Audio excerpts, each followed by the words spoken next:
All right. Good afternoon, everyone.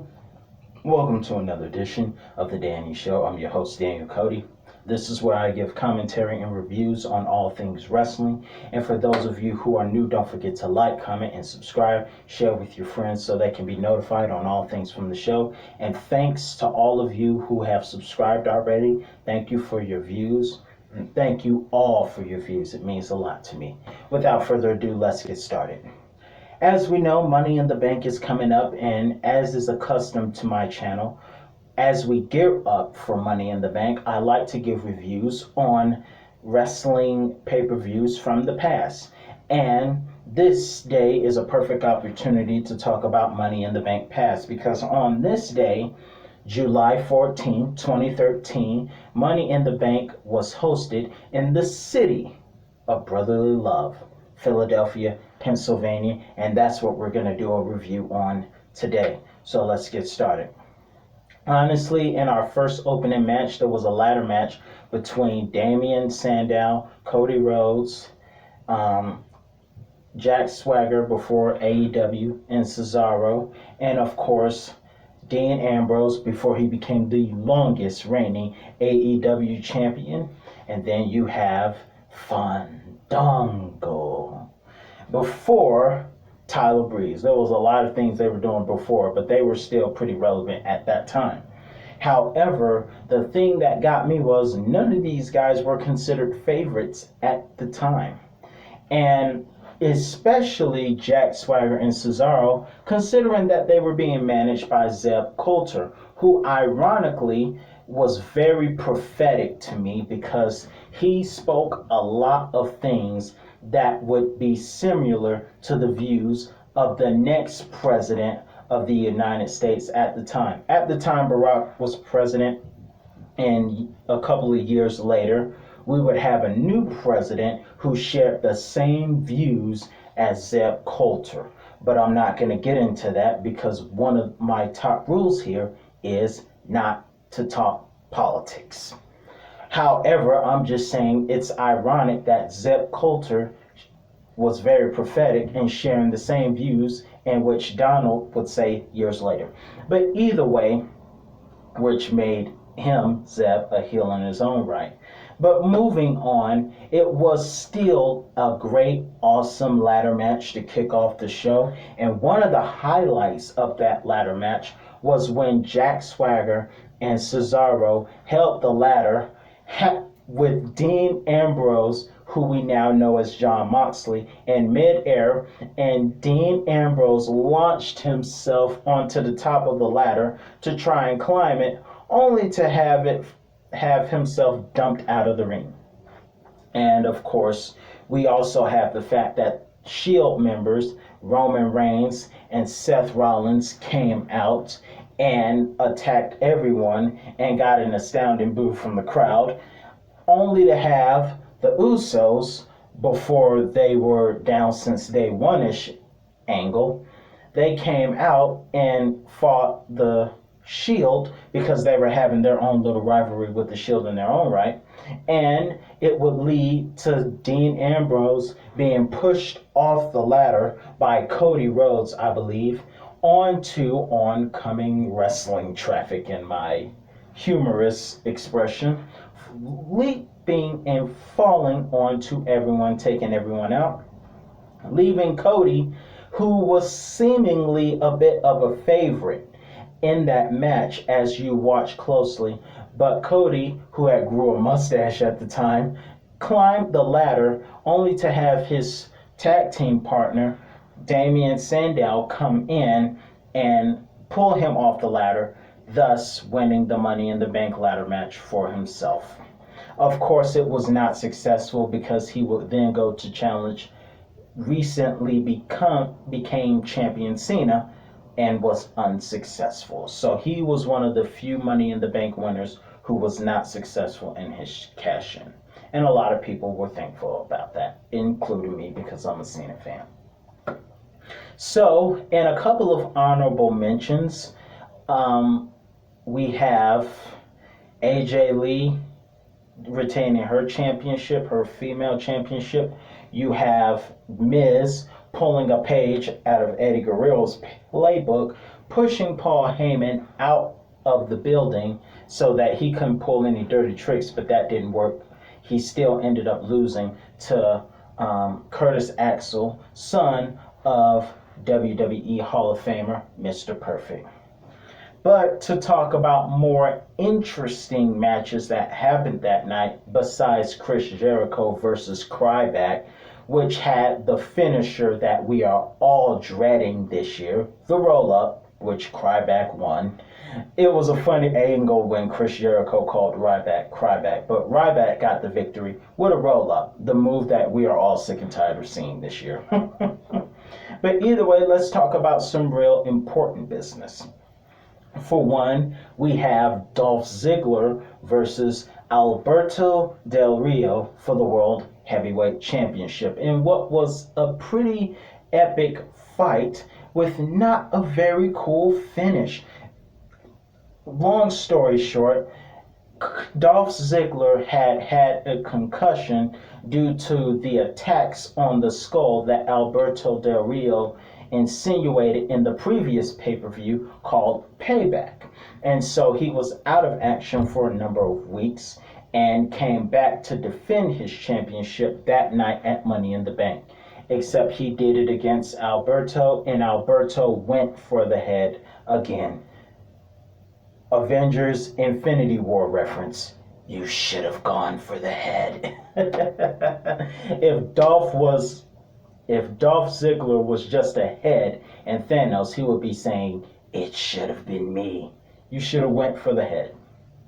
But either way, Dolph Ziggler was attacked and Del Rio did go for the head a few times. But Dolph remained resilient in his quest to regain the World Heavyweight Championship, which he lost in the previous pay-per-view due to concussions on the head attack. So, Del Rio and Dolph, they went at it. It was a great match, except it was ruined when his then girlfriend, who was actually married to CM Punk in real life now, AJ Lee, not to be confused with AJ Styles, came in and attacked Del Rio right in front of the referee. Now, AJ may be crazy, but this is script talk. But we all know you wait till the referee turns his back. If you're going to cheat, wait till the referee turns his back. And I don't endorse cheating. I'm just saying you definitely shouldn't cheat if you're not good at it. But he was good at it. Rest in peace, man. God rest his soul. I just got this shirt recently for my birthday a couple of weeks ago, so it looks pretty cool. I like it. You like it? But either way, moving on, don't be a cheater unless you're good at it, like Eddie was. Either way, it didn't work out, and the match was ruined when AJ Lee hit Alberto with her Divas Championship belt. Divas.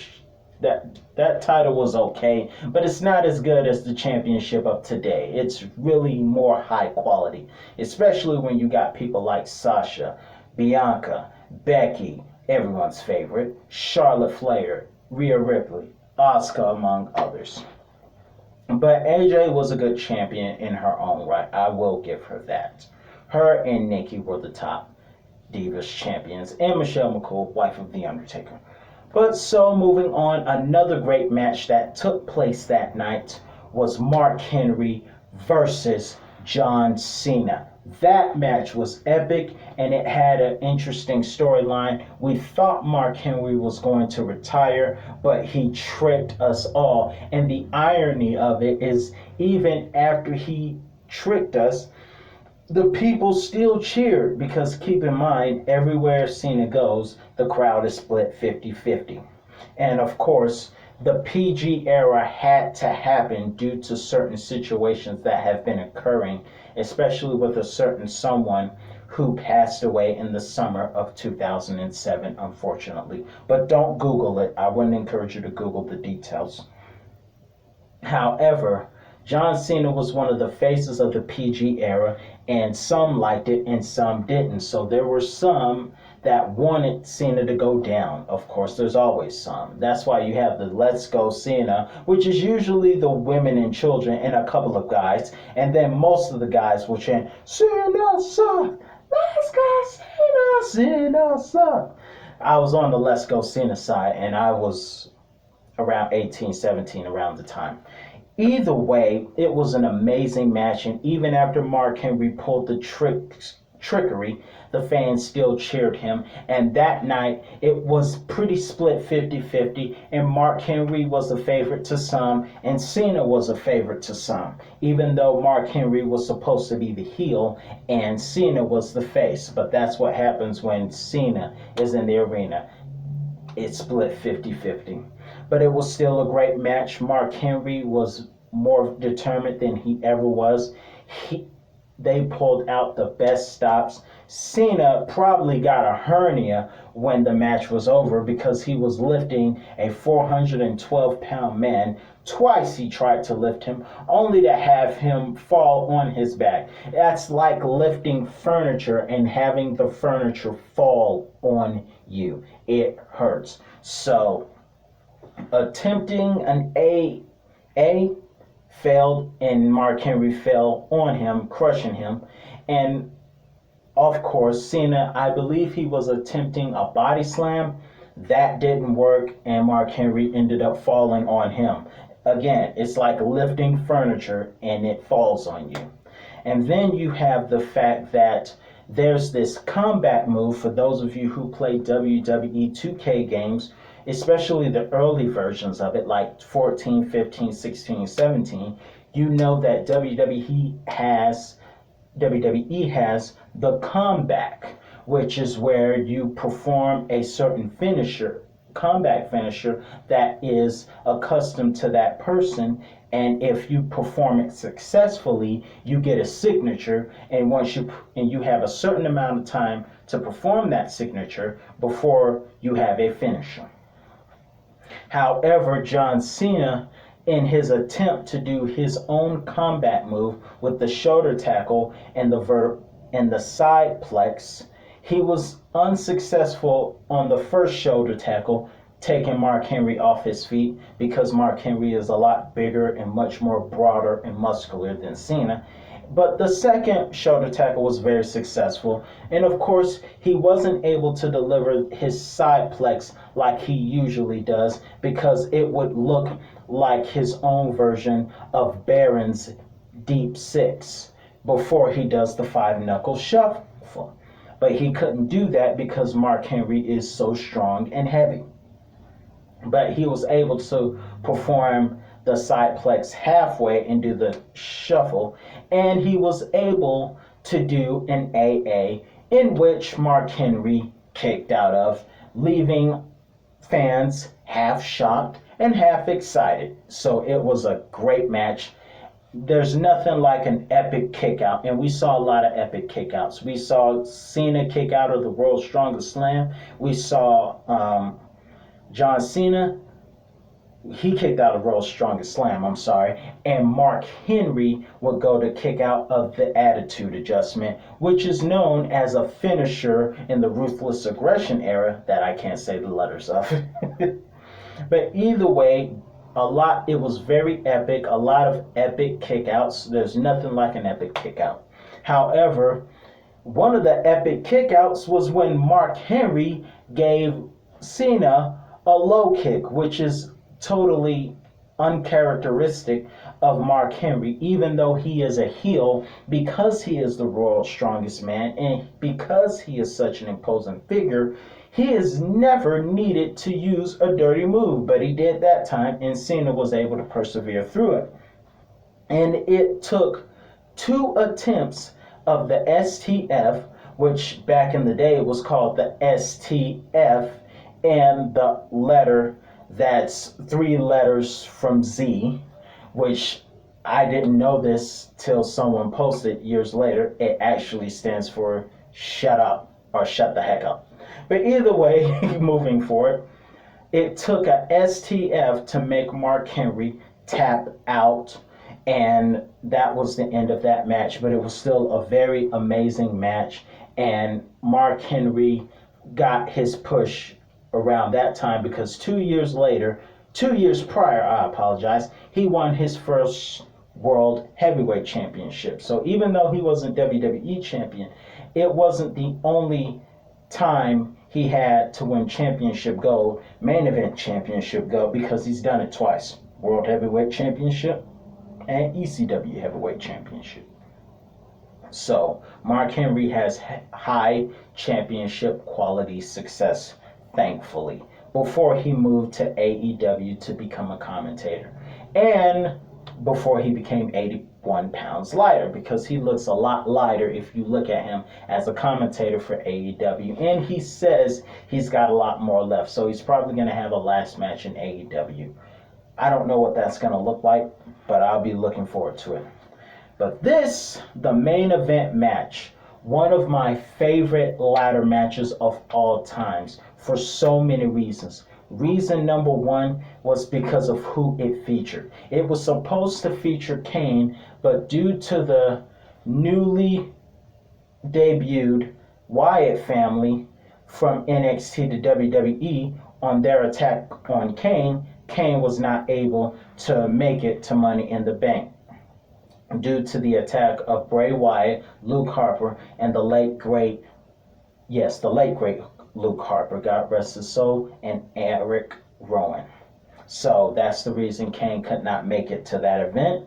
However, it was still an amazing ladder match and one of my all-time favorite ladder match because it featured some of the best. You have Christian, Master of Ladders. You had Sheamus before people started saying he looked stupid with the mohawk. And then you have Randy Orton, you have Daniel Bryan, who was very popular at the time, CM Punk, and the returning Rob Van Dam. It was an amazing match filled with highlights, frog splashes from the top of the ladder. You had a face-to-face confrontation with two of the most popular stars who would actually make another excellent dream match again someday, CM Punk versus Daniel Bryan. I would love to see that match again because it would be electricity everywhere. You have the Yes Movement versus the fans of the best in the world. Now, they did face off at Money in the Bank 2012, but their popularity, or at least Daniel Bryan's popularity, didn't reach as highly as it did. And CM Punk was still good, but he would still get greater. He was great, but he was just getting greater. Infinity greater, if you know what I mean. So you had Daniel Bryan and CM Punk going at it, and then you saw RVD doing Rolling Thunders on Daniel Bryan through ladders. We saw a lot of ladder stunts, and what was shocking was when Paul Heyman, who fans were shockingly disappointed when the referee told him to go to the back, even though he's from Philadelphia, so that's not too shocking. When the referee said in the match with Miz versus Curtis for Paul to go to the back, when Miz took a page out of Eddie's book.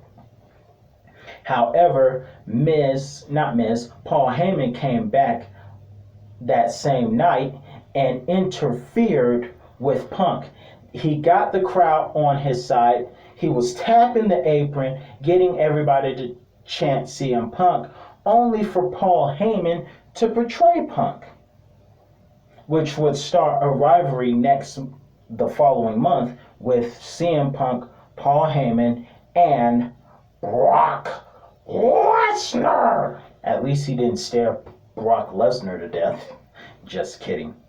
But either way, despite its shocking moment, it was still a great conclusion when RVD tried to capture the contract only to get RKO'd by Randy Orton, and Randy Orton became the victor of that match. And he will go on to cash in at SummerSlam that year in a shocking crooked betrayal between Daniel Bryan and Triple H, when Triple H would make his first heel turn in years, attacking Daniel Bryan and aligning himself with Randy Orton and forming the despised Authority. So that's how that show went. That was one of my all-time favorites, and I thought it would be great to give a review on. If you liked it, don't forget to like, comment, and subscribe. That's all the time I have for you today, and I'll be back with another review at some point. And I'll definitely see you Friday as we prepare to go to Money in the Bank 2021. Edge versus Roman is going to steal the show. But for now, Cena versus Henry was awesome, and that ladder match, you couldn't ask for anything more. Let me know your opinions in the comments, what you think about that year's pay-per-view, and I'll be back next time. Peace.